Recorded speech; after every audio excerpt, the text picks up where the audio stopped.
Alhamdulillahirrabbilalamin. Assalatu wassalamu ala asrafil anbiya'i wal mursalin wa ala alihi wa sahbihi ajma'in, amma ba'du. Awalan, hayya naskurullah azza wa jalla allazi qad a'tana ni'aman kasiratan hatta nastati'a an najtami'a fi hadzal makani al-mubarak. Saniyan, wala nansa an nu'tiya ila habibina Mustafa Muhammad sallallahu alaihi wasallam. Tayyib, aku muna amamakunna jami'an sa'atakallamu bil lughatil arabiyyah tahta al-unwan Kelahiran Nabi Muhammad sallallahu alaihi wasallam. Nabi Muhammad lahir di Mekah hari Senin 12 Rabiul Awal pada tahun 571 kalender Romawi, 1450 tahun yang lalu. Rasul lahir dari ibu yang bernama Aminah dan ayahnya bernama Abdullah. Rasulullah sallallahu alaihi wasallam pernah ditanya mengenai puasa pada hari Senin. Lantas beliau menjawab, hari Senin adalah hari aku dilahirkan. Tahun tersebut juga disebut dengan tahun gajah, yakni ketika pasukan gajah yang dipimpin oleh Abraha Habasyah tengah menyerang Ka'bah. Masa kecil Nabi Muhammad. Nabi Muhammad dilahirkan dalam keadaan yatim di rumah Abu Talib. Semasa kecilnya, Rasulullah tumbuh dan menjalani kehidupannya seperti anak pada ibunya. Adanya tradisi Quraisy pada zaman dahulu, pada hari ke-18 membuat ibunya harus menyembunyikannya di pedalaman. Tradisi Quraisy tersebut membuat Nabi Muhammad tidak bisa merasakan kasih sayang ibunya sampai berumur 8-10 tahun. Hal ini justru membuatnya berada di bawah asuhan Sultan Khalid. Pada masa kecil, Nabi Muhammad SAW mengalami kejadian luar biasa saat tinggal bersama ibunya Halimah.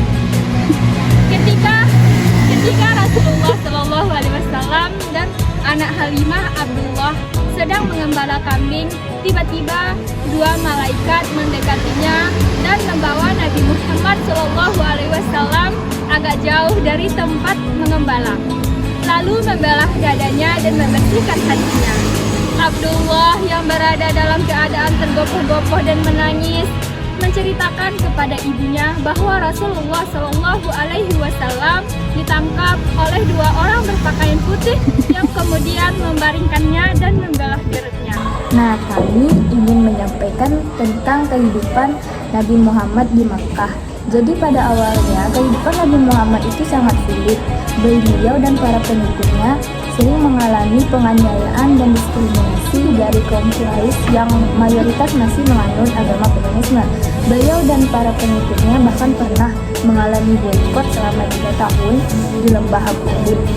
Namun, meskipun mengalami banyak cobaan, Nabi Muhammad SAW tetap sabar dan tawakal kepada Allah Subhanahu wa Ta'ala. Beliau selalu mengajarkan kebajikan dan kebenaran kepada umat manusia, serta berusaha menyelesaikan permasalahan secara damai dan penuh kasih sayang. Subhanahu wa ta'ala pun menghentikan aksi mereka dengan segala kebesarannya. Burung ababil datang menjatuhkan batu-batu untuk mendatangkan wabah penyakit. Kisah kelahiran Rasulullah ini terdapat dalam surah Al-Fil yang memiliki arti tahun gajah. Kelahiran Rasulullah dikisarkan sebagai seorang anak yatim karena ayahnya telah meninggal sebelum ia genap berusia 3 tahun dan dibesarkan oleh kakeknya, yaitu Abdul Muthalib.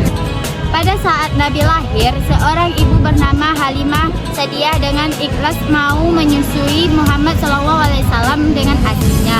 Namun, karena keikhlasan Halimah pun dibalas oleh Allah Subhanahu wa Ta'ala karena setelah itu air asinya keluar yang deras. Setelah ibu Nabi Muhammad SAW meninggal dunia, Nabi Muhammad menjadi yatim piatu dan kemudian dirawat oleh kakeknya selama 2 tahun, yaitu yang bernama Abdul Muthalib. Kemudian setelah Abdul Muthalib meninggal dunia, Nabi Muhammad SAW diasuh oleh pamannya dan ikut berdagang. Nabi Muhammad setelah itu diasuh oleh pamannya Abdul Muthalib, bersama paman beliau belajar kerukunan dan kerja keras, bahkan ikut berdagang ke Mekah. Menikah dengan Khadijah pada usia 25 tahun. Pada usia 25 tahun, Nabi Muhammad SAW menikah dengan saudagar kaya Khadijah binti Khuwailid bin Ahsan.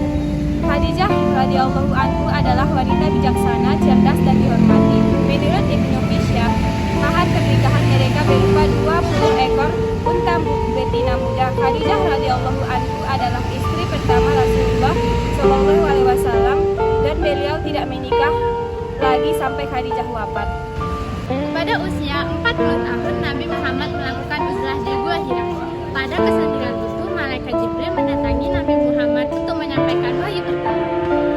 Dari beberapa pendapat, terjadi pada tanggal 17 Ramadan. Wahyu pertama itu yaitu berisi surat Al-Alaq ayat 1 sampai 2. Nabi Muhammad SAW pernah juga berdakwah sembunyi-sembunyi selama 3 tahun. Setelah menerima wahyu, Rasulullah SAW berdakwah secara sembunyi-sembunyi di Mekah selama 3 tahun dan mengajak orang-orang terdekat untuk memeluk Islam. Golongan pertama yang memeluk Islam adalah Khadijah Zaid bin Haris, Ali bin Abi Thalib, dan Abu Bakar As-Siddiq yang kemudian dikenal sebagai As-Sabiqunal Awwal. Nabi Muhammad SAW pernah juga berdakwah secara terang-terangan di Mekah selama 10 tahun. Rasulullah SAW kemudian diperintahkan berdakwah secara terang-terangan dan dia memulai dakwah kepada Bani Hasyim dan di Bukit Safa. Peristiwa Isra Mi'raj. Pada akhir masa dakwah di Mekkah, Rasulullah SAW melakukan perjalanan spiritual bersama malaikat Jibril dari Masjidil Haram ke Masjidil Aqsa, kemudian ke Sidratul Muntaha. Peristiwa ini dikenal dengan Isra Mi'raj.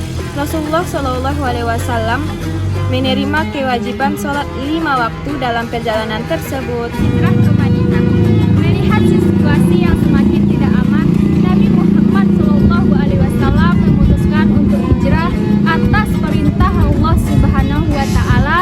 Hijrah pertama kaum Muslim ke Habasyah dan kemudian dalam jumlah besar ke Madinah pada Jumat 12 Rabiul Awal 1 Hijriah atau 622 Masehi.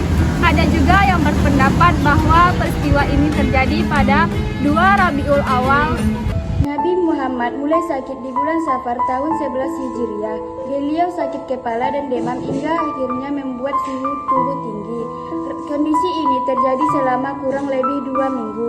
Rasulullah akhirnya mengunjungi rumah istri-istrinya dan tiba di kediaman Aisyah dengan badan sudah lemah. Untuk mengenang beliau serta nilai-nilai luhur Islam, bukan Nabi Muhammad sang pejuang, hemat oleh Muhammad Imarah, pejuang sebagai peristiwa dari sebuah beliau lahir hingga wafat. Wafatnya Nabi Muhammad, Abu Bakar sebagai sahabat Nabi Muhammad yang sedang tidak di Madinah. Terjadilah peristiwa sangat menyedihkan.